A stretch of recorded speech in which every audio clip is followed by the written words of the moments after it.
Life of David Livingston, Part 55. Dr. Moffat, Dr. Lyon Playfair, Lord Lawrence, Sir Buxton Hahn, Arthur Kinnaird, Admiral Sir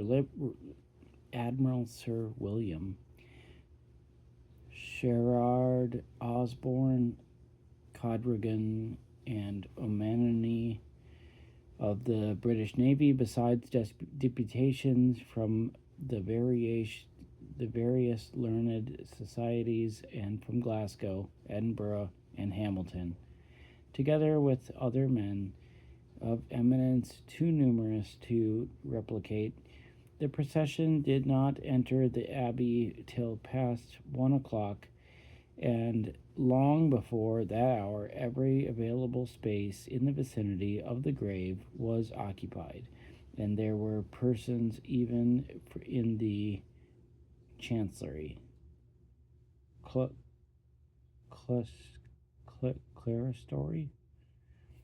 5 minutes past 1, Dean Stanley, in his full robes, with a purple cap on his head and the red ribbon of the Order of Bath, of which he was chaplain, round his neck, is standing at the door of the west nave, attended by the sub-dean and canons, waiting for the body.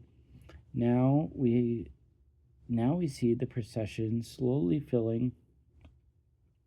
filing through the cloisters. First come the silver mace bearers, then the cloisters, then the coffin of brightly polished oak, of which the metal shells have been enclosed. On the brass plate is the inscription, David Livingston, born at Bluny, Lancashire, Scotland, 19th March 1813. Died Muala, Central Africa, 4th May 1873. And the lid is covered with the wreaths and white camellias and branches of palm. The solemn and impressive service of the English Church was effectively conducted by Dean Stanley, assisted by the sub-deacon and canons. It was choral throughout. I don't know what that means. It was choral throughout. The entire effect was grand in its solemn intensity.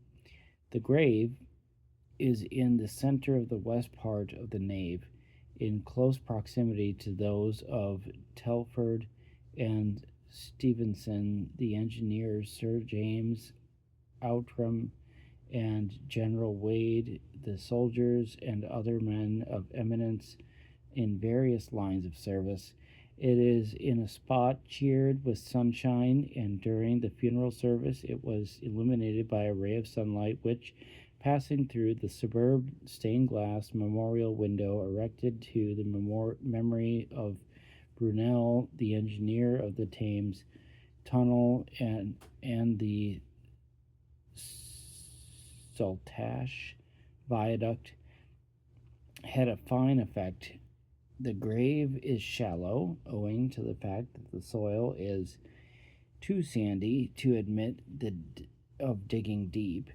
The words "dust to dust, ashes to ashes" having been pronounced and the service closed, the people dispersed slowly and with solemnity, and seemed to betoken a sense of personal loss.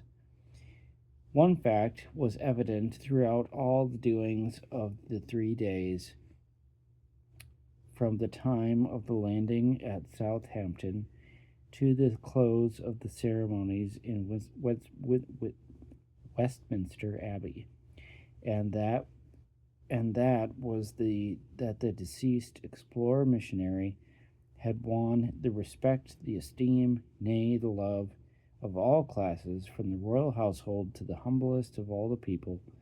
Nor are these sentiments confined to the people of the British Empire. All nations and peoples of the Christian world share them, and in no part of the world are the feelings warmer and stronger than in America.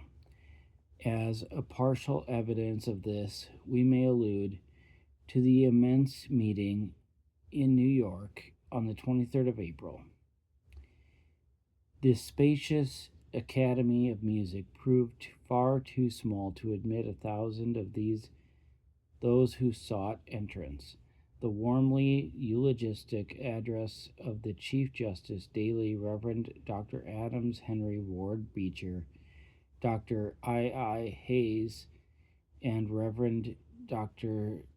Shinek and others, were met the hearty endorsement of those who were fortunate enough to gain attendance, and outside of New York and among those who could not attend the meeting, the feeling was no less sincere. This universal sentiment is attributed to not so much Livingston's eminent services as to explorer, and great as their certain results, eminent services as an explorer, great as are their certain results, as to the unwearied philanthropy and his Christian spirit and self-concentration, to the great work of rescuing the degraded people of Central Africa, and of putting an end to the fearful slave trade.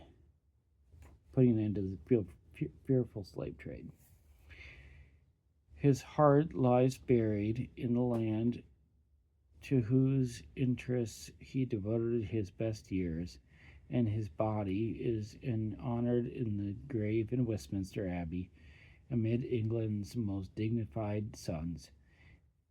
His soul has formed its home among the blessed of the Father, with the land whom he loved and served, but he yet lives, cherished hero, in the memories of the good and true of all Christian climes.